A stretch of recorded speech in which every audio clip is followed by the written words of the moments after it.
자, 우리가 이제 컴퓨터 선반 응용 기능사, 우리가 도면 1번을 보면서 모델링을 다 끝냈습니다. 그러면 이제 제조에 들어가서 공구, 경로 생성해주고, 원점 잡아주고, 기계 공구, 공구 생성해주고, 이런 걸 할 건데, 자, 첫 번째로 공구 생성하겠습니다. 자, 응용 프로그램 들어가시고요. 그 다음에 제조 들어가 봅니다. 제조에서. 근데 여기서 우리가 생성할 캠 설정에서 터닝으로 들어갈 겁니다. 터닝을 선택해 줘야 됩니다. 요걸 선택 안 하면 또 다르게 이상하게 뜨기 때문에 잘 선택해 주시고요. 확인. 자, 그러면 이렇게 창이 좀 바뀝니다. 그죠? 자, 이 상태에서 공구 생성을 먼저 해보겠습니다. 공구 생성. 자, 오늘 저희가 만들 거는 황삭 바이트, 그 다음에 정삭 바이트, 홈 바이트, 그 다음에 나사 바이트 이렇게 네 가지를 만들 겁니다. 자, 그 첫 번째로 황삭 바이트 OD80L 이름은 T1으로 하겠습니다. T1으로 하겠습니다. 그 다음에 확인해 주시고요. 그 다음에 보면 노즈 반경을 0.8로 합니다. 노즈 반경 황삭 바이트 0.8 공구 번호는 1로 하겠습니다. 그 다음에 홀더 탭에 들어가서 회전 홀더 사용하고 확인.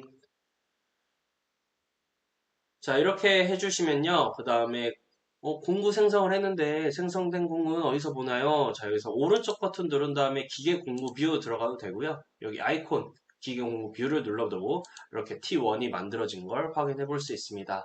자, 다시 한번 공구 생성 들어가서 이번엔 정삭 바이트 OD55L 누르고 T3. 자, 외경 같은 경우는 홀수에 따라서 지정을 해주고요. 보통 내경 가공은 이제 짝수에 맞춰서 번호를 지정을 해주죠. 그래서 T3, 정삭 바이트는 T3로 하겠습니다.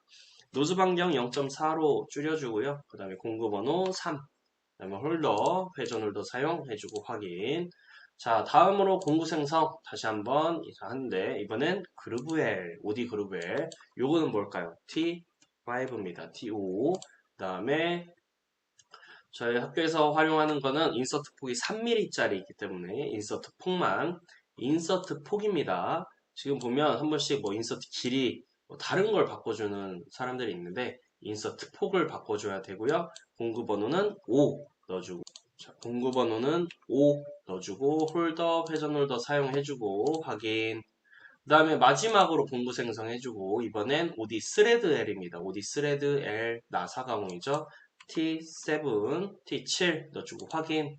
그 다음에 다른 거 바꿀 건 없고요. 공구 번호만 7로 넣어주고 폴더는 건들 거 없습니다. 확인해 주시면 이렇게 총 4개의 공구가 만들어진 거를 우리가 확인해 볼 수 있습니다. 자, 이렇게 공구 생성이 마무리됐습니다. 자, 공구 생성까지 모두 마무리됐습니다. 그러면 이번에는 원점을 잡아주도록 할 건데 우선 우리가 할 거는 뭐냐면 2차 가공, 우측 가공을 먼저 할 겁니다. 이 부분을 먼저 가공할 거예요. 그래서 원점을 어디 잡아줄 거냐? 이 부분을 잡아줄 겁니다. 자, 그러면 이제 본격적으로 한번 해보겠습니다. 지오메트리 생성을 갈 건데 생성을 누르지 마시고요. 이 오른쪽 버튼 누른 다음에 지오메트리 뷰 들어가 보면 이미 하나 지오메트리가 만들어져 있습니다. 이거를 자, 더블 클릭 한번 해주시고요. 그 다음에 MCS 지정해 보면 좌표계 다이얼로그가 있습니다. 클릭 한번 해주시고 유형의 동적이라고 되어 있는데 요거를 우리가 좀 편하게 하기 위해서 Z축, X축 원점으로 하겠습니다. Z축, X축 원점으로 해주고 그 다음에 여기가 2차 가공 먼저 한다 그랬죠? 원점을 여기 클릭해 줍니다.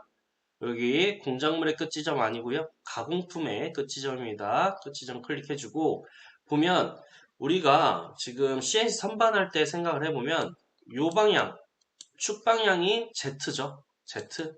그 다음에 이 위에서 보면서 우리가 아까 공구 경로를 설정해준다 그랬잖아요. 그러면 X축, X축은 여기가 되겠죠. X값, X값. 그래서 지금 그거에 맞게끔 축을 설정해 주는 겁니다. 그래서 Z축은 이 방향이 맞겠죠. 그 다음에 X축은 이 방향. 그래서 우리가 CNC 선반할 때 코드 짤 때 이쪽 방향으로 하면 마이너스인가요? 플러스인가요? 마이너스죠. 그래서 Z축이 이렇게 밖으로 나오는 걸 확인해 주시면 됩니다. 그래서 확인 해주시고 다 됐으면 줌 아웃 좀 해주시고요. 그 다음에 MCS 핀들 앞에 플러스 버튼 눌러주고 워크피스 워피스를 더블 클릭해주고 여기서 파트 지정과 블랭크 지정을 해줄 겁니다. 파트 지정은 자, 속에 있는 거 요거를 클릭할 건데 어떻게 하냐면 좀 쭉 누르고 있으면 떼면 누르고 있다가 떼면 자 다시 한번 쭉 누르고 있다가 떼면 이렇게 안에 거를 선택할 수 있습니다. 혹은 마우스를 그냥 위에 갖다 대고 있으면 이렇게 점 3개가 보이는 거 보이시나요? 자, 이 상태에서 클릭하시면 속의 거를 클릭할 수 있습니다. 확인해 주시고 블랭크 지정은 밖에 거 확인해 주신 다음에 워피스 앞에 플러스 버튼 그 다음에 터닝 워피스 더블 클릭 확인해 주시면 이렇게 시트가 하나 만들어진 걸 확인해 볼 수 있습니다. 자, 이 상태가 되면 컨트롤 W, 키보드의 컨트롤 W 눌러서 솔리드 바디 숨기기를 눌러주시고요. 컨트롤 알트 T 다시 눌러서 이렇게 위에서 보는 거 한번 봐주시면 되겠습니다. 위에서 보는 거 여기 아니어도 뭐 여기에서 이렇게 위보기, 위쪽으로 보기 클릭해 주셔도 됩니다. 자, 이 상태가 되면 이제 오퍼레이션 생성까지 준비가 모두 마무리됐습니다. 그러면 다음에 이어서 오퍼레이션 생성 2차 가공을 먼저 한번 설정해 보도록 하겠습니다.